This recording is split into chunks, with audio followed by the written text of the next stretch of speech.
Alors guys, dans un premier temps, nous allons revenir sur la conférence de presse de Ten Hag. Nous allons revenir également sur la configuration et tactique du match contre Manchester City. Nous allons revenir sur le prolongement de contrat de Bruno Fernandes et enfin, comme d'habitude, le reste de l'actualité.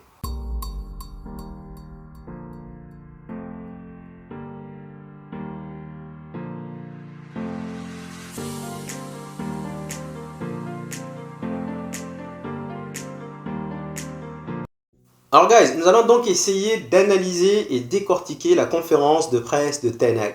La première chose qu'il nous dit, c'est « feel the pain ».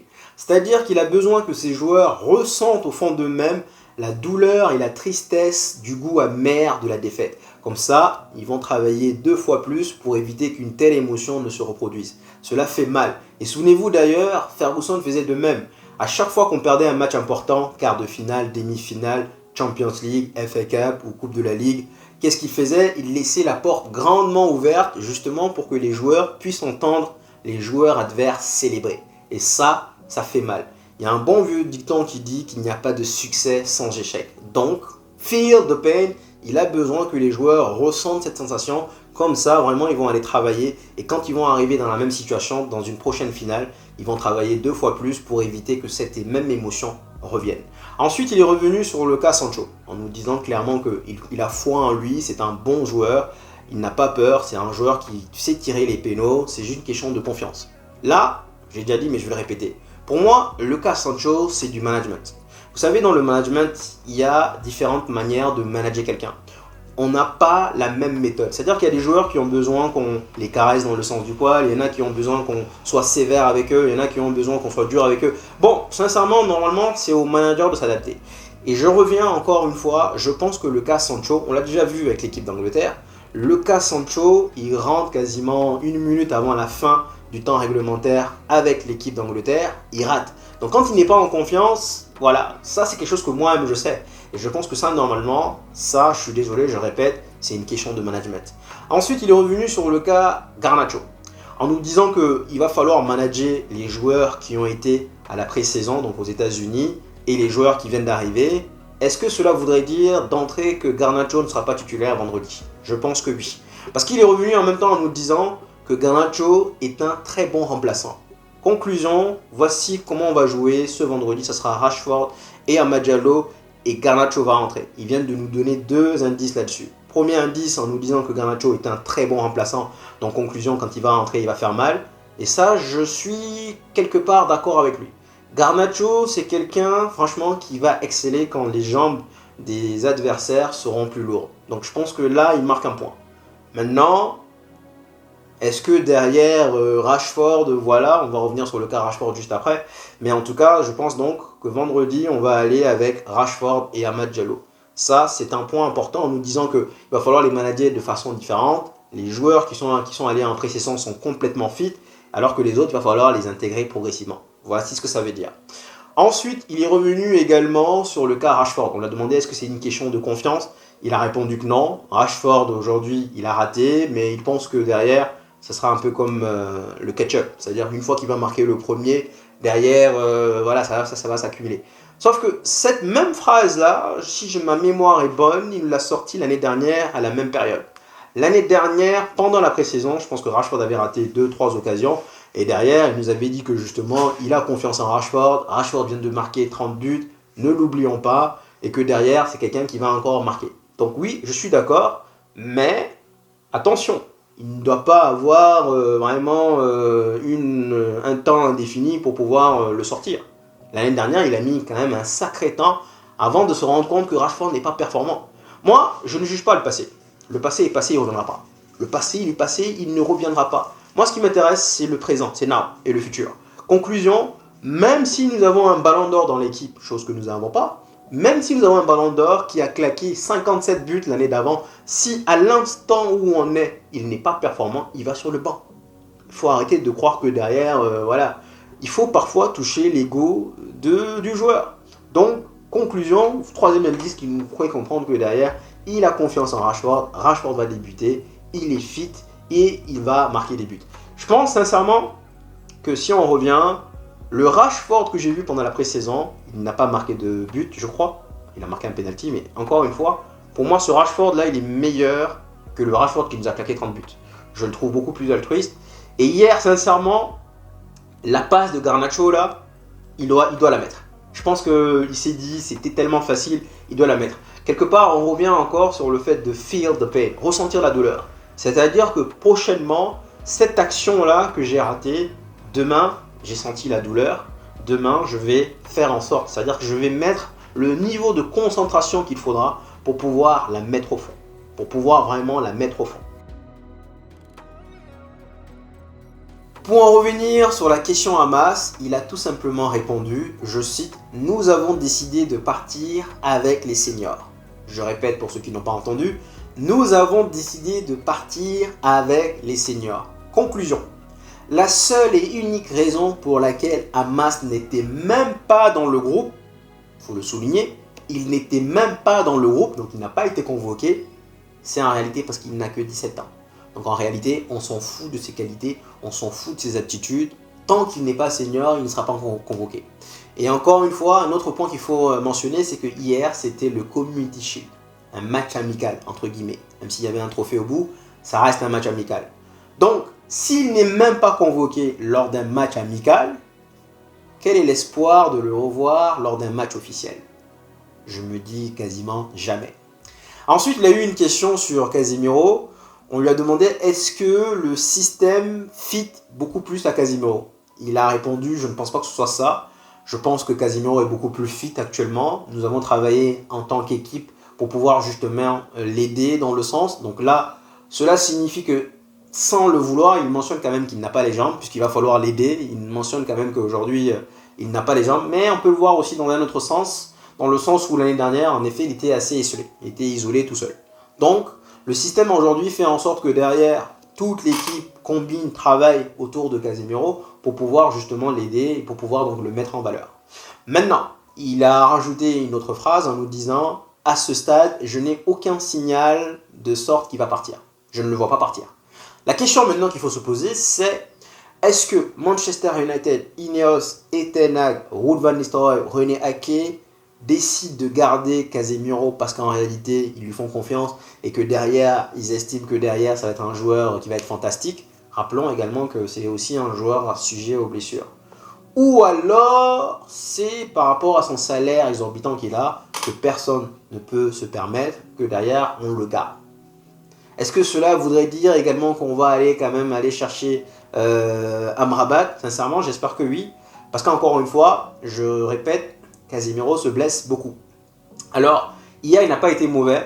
On va y revenir tout à l'heure dans la configuration quand on va parler de la tactique du match. Il n'a pas été mauvais, mais sincèrement, je mets encore des réserves lors des grands matchs. Sincèrement. Vous allez me dire, hier, c'était Manchester City. On va y revenir juste après. Ensuite, on lui a posé la question sur le fait d'avoir Martinez et Pellistri en tant que latéral. Il nous a dit, chose que je vais préciser, nous avons besoin de joueurs assez versatiles, donc capables de jouer plusieurs postes. Conclusion. Nous avons Martinez, nous avons Diego Dalot, nous avons Luke Shaw, nous avons Malacia, nous avons Pellistri, nous avons je ne sais pas qui, peut-être encore Lindelof. Tous ces joueurs-là passent devant la hiérarchie, devant Hamas. Ça, je suis désolé guys, c'est quelque chose que je déplore et que je refute totalement. Je vais vous donner un exemple simple. Hier, Rashford a joué son 404e match avec Manchester United. Sauf que rappelons-le, Rashford c'est un ailier, n'est-ce pas? Ok. Si vous mettez ce même Rashford qui a 404 matchs en tant qu'ailier, vous le faites jouer latéral, je suis désolé, aujourd'hui, Hamas a 0 match officiel, on va dire 4 matchs si on compte les matchs de pré-saison à son actif. Je suis désolé, les 4 matchs en tant que latéral gauche, parce que c'est un latéral gauche, seront plus performants. Hamas sera plus performant au poste de latéral gauche que Rashford qui a 404 matchs en tant que joueur. Rashford, il a 404 matchs en tant que joueur, en tant qu'ailier. C'est pas pour autant que derrière, vous pouvez le mettre en tant que latéral. Et derrière, il fera mieux qu'un joueur qui n'a que 4 matchs, mais qui est un vrai latéral. Donc ça, je suis désolé. Non, le bricolage là, moi, ça ne me plaît pas. Donc, conclusion, guys, voici un peu la conférence de presse de Ten Hag. On a appris, et je vous le dis maintenant, il y en a peut-être qui ne vont pas être d'accord avec moi, mais il faut lire entre les lignes, que la semaine prochaine, nous allons démarrer la saison donc avec Rashford et Amad Diallo. On sait aussi qu'il va backuper Sancho pour lui faire confiance à l'avenir pour tirer les pénaltys. Mais encore une fois, on revient sur le fait que derrière, il va falloir le manager. C'est-à-dire que s'il est en confiance, je vous jure que s'il est en confiance, s'il est titulaire et qu'il marque des buts, le pénalty, il le tire sans vaciller. Mais s'il n'est pas en confiance, ben derrière, ça peut aller rapidement en bloom. Donc, pour moi, ça c'est quand même quelque chose qu'il faut revoir. Mais, encore une fois, feel the pain. Pour en revenir sur la configuration du match, vous êtes nombreux à me dire en commentaire que nous avons très bien joué. Alors, que nous ayons peut-être bien joué, je peux vous l'accorder, mais de là à me dire que nous avons très bien joué, j'y mets quand même des réserves. Il y en a même qui me disent on a très bien joué pendant 90 minutes. Non, je ne suis pas d'accord. Je suis désolé, non. Rappelons quand même que pendant les 30 premières minutes, on n'a pas vu le jour. City était là en train de faire tourner le ballon, on n'avait rien fait. La première occasion, c'est l'occasion de Amad Diallo à la 27e minute. Pendant les 30 premières minutes, on n'a rien eu. Donc déjà, ça c'est un point qu'il faut souligner. Il y a eu quand même de belles séquences, sincèrement, la manière de ressortir le ballon, et ça c'est très beau. La manière de ressortir le ballon, on ne panique plus. C'est-à-dire qu'avant, la première chose que l'on faisait, c'était bam. Dès qu'on sentait un peu pressé, dès qu'on sentait un peu la pression dans notre dos, boum, on dégage. Là, on reste assez serein dans le sens où l'idée première, c'est ressortir le ballon. Ça, c'est quand même un point qu'il faut souligner. Ensuite, un autre aspect, c'est que nous avons eu beaucoup d'occasions. Rashford doit marquer, mais seulement doit suivre. Et que derrière, bon voilà, il y en a qui disent c'est juste la finition qui fait défaut. Maintenant, il y a un autre point quand même que je veux souligner. C'est que nous avons joué, peut-être que vous ne voulez pas le reconnaître, mais nous avons quand même joué contre une équipe bis de City. Maintenant, on va me dire, ouais, bis de City, mais il y avait quand même 6 joueurs indiscutables. C'est vrai. Pour moi, le football se gagne et se perd au milieu de terrain. Conclusion, ton milieu de terrain est dominant, tu as de fortes chances de gagner. Le milieu de terrain, c'est la pièce maîtresse dans un match de football. Rappelons quand même qu'hier, les joueurs de City à ces postes-là, on avait Kovacic, qui n'est quasiment jamais là, c'est toujours Rodri qui joue. On avait Makati, voilà, et on avait Riley. En sachant que derrière, aussi sur le côté, nous avons donc Oscar Bob, oui, qui n'est pas mal, et l'autre latéral là. C'est des jeunes. Faut pas penser que le pressing intense que Rodri, Bernardo Silva, surtout Bernardo Silva c'est une pile électrique, il te lâche pas. Rodri, Bernardo Silva et De Bruyne te mettent, ce n'est pas la même chose que le pressing que ces gamins t'ont mis. C'est-à-dire que oui, je suis d'accord sur le fait que nous avons pu ressortir le ballon proprement. On n'a pas paniqué, et ça d'ailleurs on l'a revu même contre Arsenal, donc ça c'est quand même une bonne chose à mentionner, à condition qu'il n'y ait pas de défaut quelque part. Donc ça ce sont des belles séquences à souligner, mais on n'a pas joué contre l'équipe 1 de City non plus quoi. Il y en a qui me disent on a très bien joué, donc je suis désolé guys, il y a eu de belles séquences. Mais de là à me dire qu'on a très bien joué, très bien, on n'a peut-être pas la même notion, pas la même mesure de la beauté. Pour moi, on peut mieux faire. Et quand je critique, c'est parce que je pense qu'on peut mieux faire, tout simplement. Et donc, oui, ça c'est un point que je voulais revenir. Donc le pressing que les joueurs de Manchester City ont exercé n'est pas le même pressing intense que si ça avait été Bernardo Silva, Rodri et De Bruyne.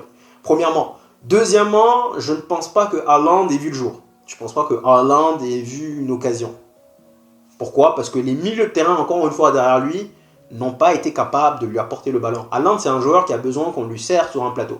Ce que fait Bernardo Silva, ce que fait Rodri et ce que fait encore une fois De Bruyne. Donc, de là à nous dire qu'on a très bien joué, oui, il ne faut pas vraiment s'enflammer. Moi, j'ai mis quand même des réserves parce que ça reste une équipe B de City, on a bien joué. Maintenant, voilà, il ne faut pas écarter ce concept. Maintenant, si on revient sur les aspects positifs, je pense que vraiment Garnacho, c'est une pile électrique. Le mec, il est insaisissable. Franchement, il rentre. Premièrement, qu'est-ce qu'il fait? Il fait la passe à Rashford. Rashford rate. Deuxièmement, il se retrouve dans la même configuration. Il dit cette fois-ci, je me lance. Et il frappe et il marque. Il marque un super but d'ailleurs. Un superbe but. Ensuite, je reviens encore sur les 30 premières minutes. 30 premières minutes, on fait ça régulièrement. C'est-à-dire que pendant 30 minutes, on est là en train de dormir. On pense que genre, on a tout le temps de rentrer dans le match et d'aller gagner. On fait ça souvent avec Ten Hag, même depuis bien avant. Pendant 30 minutes, on ne fait rien. Rien, on dort. Et encore une fois, on joue contre des Makati, contre des trucs. Si c'est De Bruyne, Rodri ou je ne sais qui, 30 premières minutes, on prend au moins 2 buts. Facile. Les 30 premières minutes, on regardait City comme ça en train de faire tourner le ballon, bam bam bam bam bam. C'est juste que c'était des milieux. Et puis voilà. Donc tout ça sont quand même des aspects qu'il faut prendre, en compte. Ensuite, honnêtement, en termes de pressing, il faut quand même souligner le fait que derrière, en termes de pressing, franchement, ça coulisse bien. Je trouve qu'on a gêné les défenseurs de City. On a empêché la relation entre les défenseurs de City et le milieu de terrain. Donc parfois, on voyait même Guardiola crier en disant « mais proposez-moi des solutions ». Ça a été fait vraiment magnifiquement bien. Que ce soit les milieux de terrain, que ce soit les attaquants, ça a été fait en bloc. Et franchement, on l'a fait super bien. Et en même temps, ce que j'ai aimé également, c'est le contre-pressing. C'est-à-dire que quand on perd le ballon, la manière dont on se précipite pour aller récupérer le ballon rapidement, il y a un moment donné où c'est Maino qui perd le ballon et Bruno qui fait un sprint. Il vient, il récupère le ballon sans faire de faute. C'est surtout ce que je veux préciser. Les joueurs de City, généralement, quand tu leur mets un peu d'impact physique, quand ils voient que c'est un peu difficile, ils se laissent tomber, bam, sans faire de faute, et on repart. Cette action devait marquer, mais bon, malheureusement, voilà. Donc franchement, tout ça sont des bonnes choses. Encore une fois, je pense qu'on est prêt pour Fulham. Je pense qu'on est prêt aussi pour Brighton. Il faudrait que j'aille voir le nouveau coach de Brighton, mais on va voir pour Liverpool. Espérons que le match où on a perdu pendant la pré-saison nous aura vraiment donné des leçons. Ensuite, quel autre point je voudrais développer également? La défense, guys. Par séquence, on voyait encore une fois ce qu'on a vu l'année dernière. Par séquence, on voyait l'équipe scinder encore en 3. On voyait les milieux offensifs aller presser. On voyait Casemiro. Il y a plusieurs fois où ils ont trouvé Casemiro. Ils sont allés sur le côté rapidement. Derrière, ça s'est fini par des frappes de Doku. Mais encore une fois, le milieu de terrain, c'était les jeunes qui jouaient. Donc ça, ce sont des alertes quand même qu'il faut souligner. Casemiro esselé tout seul, c'est du suicide. Donc j'espère que ça, quand même, on va le gommer progressivement. Il y a eu des séquences où on a vu Casemiro accompagné, mais il y a eu des séquences également où on a vu Casemiro esselé. Maintenant, le point important sur lequel je vais revenir, c'est l'arrivée de De Ligt. Pourquoi? Parce que nous sommes obligés de défendre bas avec des Tinky, Maguire, Evans et Lindelof, parce qu'ils ne sont pas rapides. Aujourd'hui, nous avons un joueur plutôt rapide, donc qui pourra compenser. Ce qui veut dire que le pressing va être beaucoup plus condensé et beaucoup plus haut sur la moitié de terrain adverse de l'équipe. Et je pense que donc plusieurs fois, on s'est retrouvé à 4 contre 4, des choses qu'on voyait régulièrement l'année dernière, justement parce que la défense, là, elle est problématique. Nous avions Martinez qui n'était pas là à son poste, et nous avions donc Tinky et Dipsy. Je me dis que contre Fulham, nous allons avoir De Ligt et Martinez, deux joueurs qui sont rapides. Ça, c'est un excellent point. Conclusion, on pourra les étouffer, on pourra les presser haut, et derrière, sincèrement, aller faire des contre-attaques et marquer rapidement.